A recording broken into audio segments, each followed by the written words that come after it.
Russie vient d'annoncer son soutien officiel aux Comores afin de récupérer l'île de Mayotte sous contrôle de la France.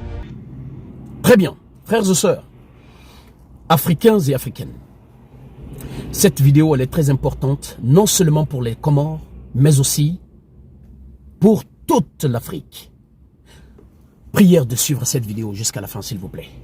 La guerre économique entre la France et la Russie.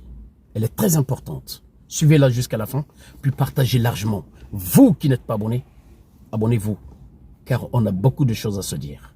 À tout de suite. Dans l'hiver glacial, l'agression russe se poursuit. Bientôt 2 ans. Vous savez l'importance de la volonté au combat et vous mesurez que l'on ne peut laisser la Russie penser qu'elle peut gagner. Quel serait le lendemain pour nous, Européens?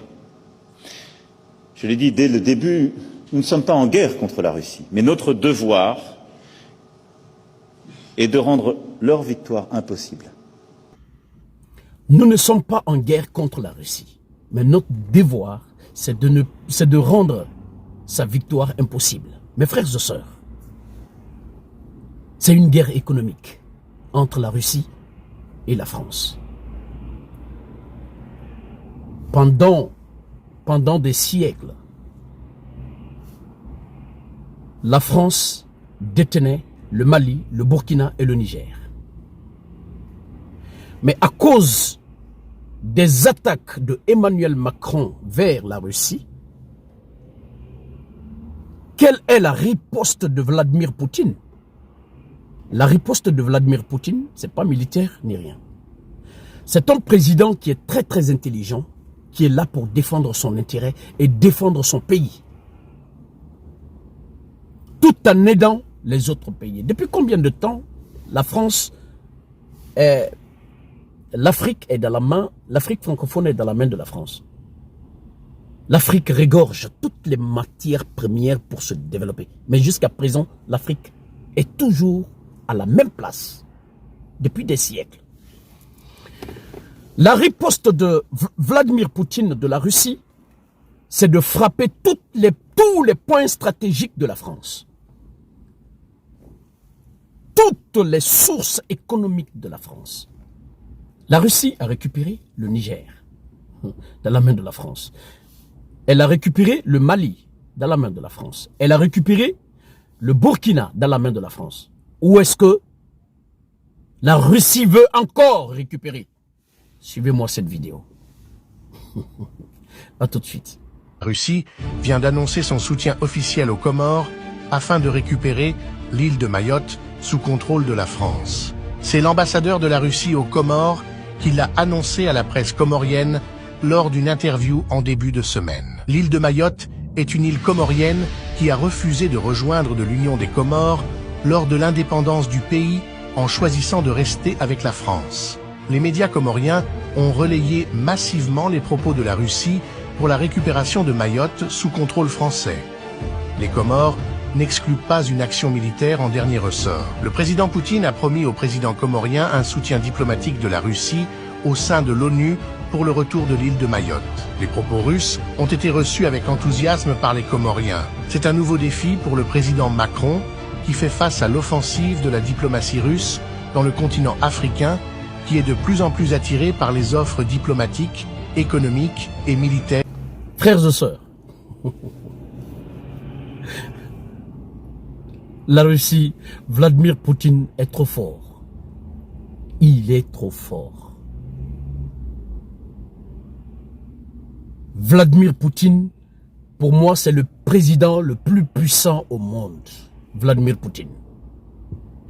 Ah, je l'adore. Depuis que Vladimir Poutine est en Afrique, dans ces 3 pays-là, le terrorisme a baissé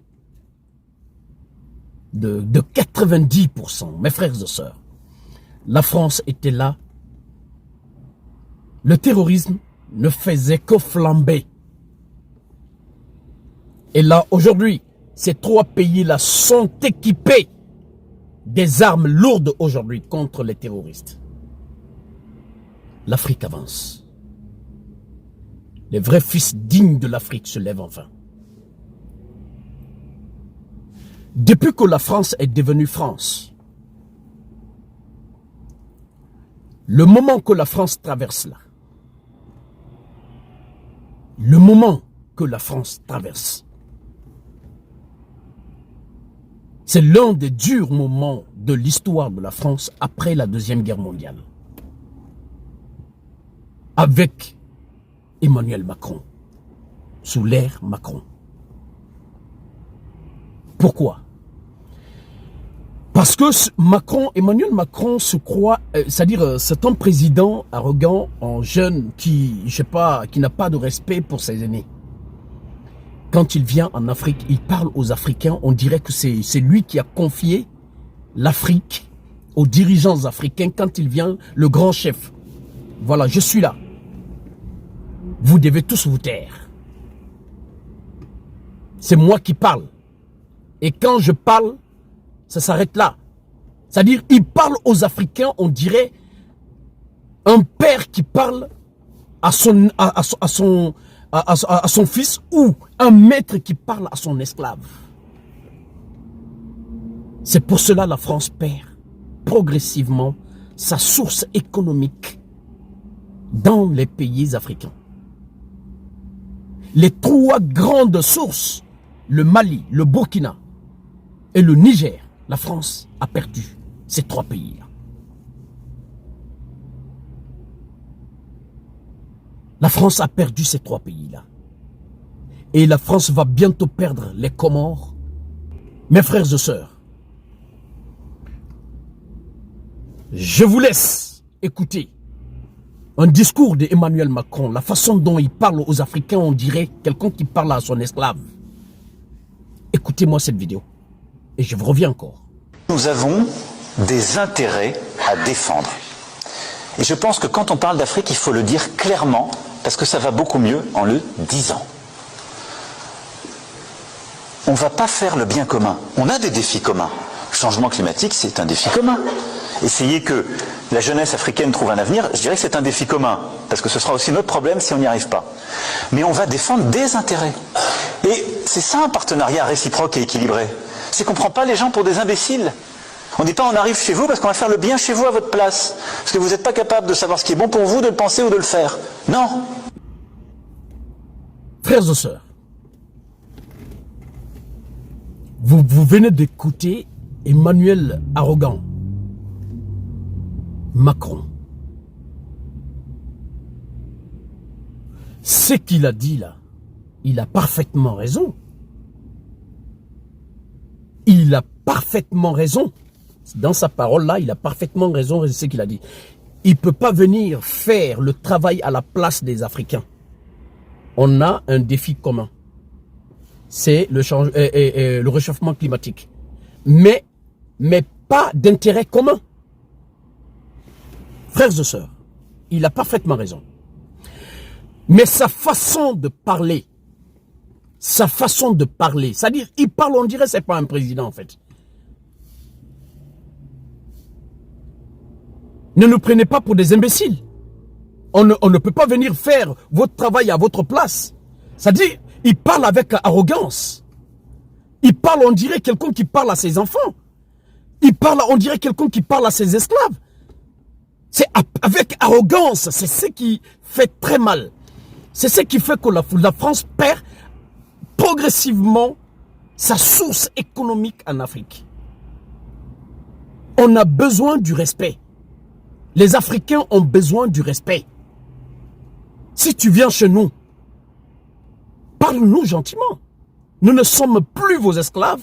Nous sommes des êtres humains normaux comme vous, les Occidentaux. Comme vous, les Occidentaux. On est tous pareils. Il n'y a pas de différence entre les humains. Vous venez, vous nous parlez tout gentiment. Mais l'idée de Emmanuel Macron, il a toujours dans la tête que je viens en Afrique, je viens parler à mes esclaves. Mais l'île de Mayotte, comprenez une chose. Parce que quand on va au Mayotte aujourd'hui, là, presque, quand on voit, il y en a plus 70% des Mahorais au Mayotte aujourd'hui. Il y a plus 70 ou 60% des Mahorais au Mayotte aujourd'hui. Ils sont tous sortis de Mayotte. Ils sont venus par métropole. Et là, aujourd'hui, c'est que des Français qui ont occupé leur île aujourd'hui. Je vous dis une chose. Vous êtes juste Français. Vous êtes juste Français parce que vous avez décidé d'être Français. Vous êtes juste Français parce que c'est sur le papier Français. Mais asseyez-vous et réfléchissez longuement chez vous. France métropolitaine, il y a des hôpitaux qui peuvent traiter, qui peuvent soigner. Il y a des grands hôpitaux. Il y a des grands hôtels. Il y a des infrastructures, mais de classe. Est-ce que à Mayotte, quand on voit Mayotte, on ne voit que des cabanes. Quand on voit Mayotte, il n'y a pas un grand hôpital. Quand les Mahorais tombent malades là-bas, ils sont obligés de partir de Mayotte pour venir se soigner en France métropolitaine. Vous donnez votre pays, votre île, à un pays.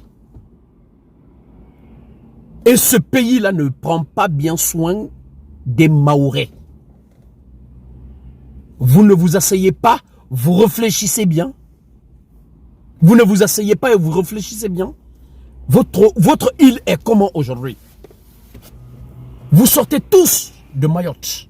Vous sortez tous de Mayotte. Pour la France métropolitaine. La France outre-mer. Vous ne serez jamais comme la France métropolitaine. Jamais comme la France métropolitaine. Parce que la France a toujours dans la tête qu'un jour, nous allons finir d'investir chez eux là-bas. Là, et un jour, ils décident un jour de nous lâcher, de dire que oui, nous demandons notre indépendance. C'est ça qu'ils ont dans leur tête. Réfléchissez très bien. Réfléchissez très bien.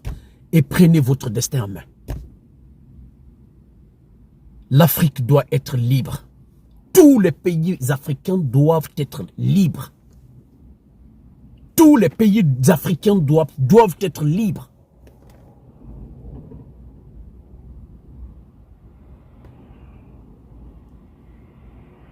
Merci pour votre aimable attention. Merci de partager largement cette vidéo.